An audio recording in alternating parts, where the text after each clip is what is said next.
have the Z transform, as defined by EQ 3.2, and as considered so far in this chapter, is 1st more explicitly referred to as the bilateral Z transform or the two-sided Z transform. In noer, contrast, the unilateral or one-sided Z transform is defined as unit ed bx, z, L00xnzn, 3.74, n equals O. The unilateral Z transform differs from the bilateral Z transform in that the lower limit of the sum is always fixed at 0, regardless of the values of xn.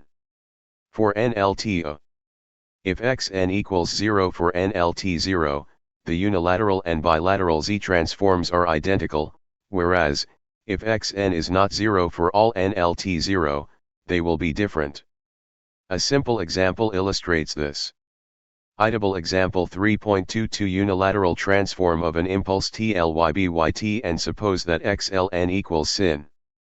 Then it is clear from EQ 3.74 that xl, z, equals 1, which, hence is identical to the bilateral Z transform of the impulse.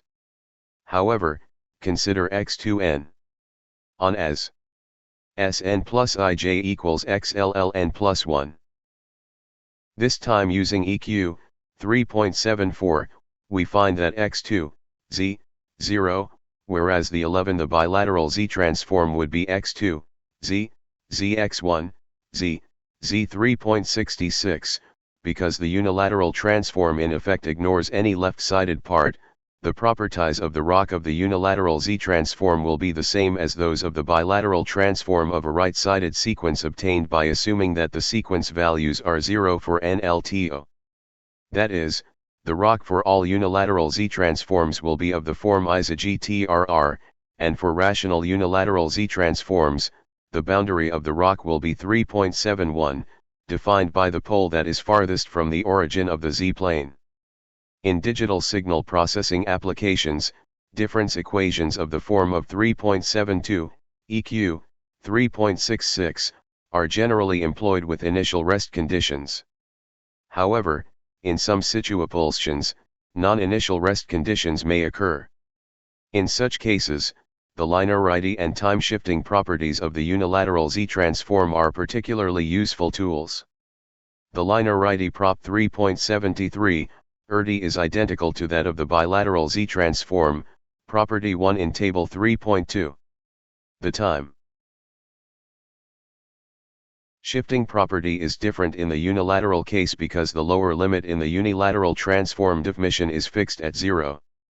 To illustrate how to develop this property, consider a sequence xn with unilateral Z transform x, z, and let y new z equals xn minus 11. Then, by definition y, z, equals L00xn1zn. N equals O. With the substitution of summation index m equals n minus 1, we can write y, z, as 0000y, z, lxmz dash, m plus 1, equals x dash 1 plus z1 lxmzm, 171 equals dash 1 171 equals 0, so that y, z, equals xi plus zlx, z. 3.75, thus, to determine the unilateral Z transform of a delayed sequence, we must provide sequence values that are ignored in computing x, z. By a similar analysis, it can be shown that if yn x nk, where kgt0, then y, z, equals xk plus lz1 plus x dash 1 zk plus l plus zkx, z, k equals lxmk minus 1 zm plus 1 plus zkx, z. 3.76,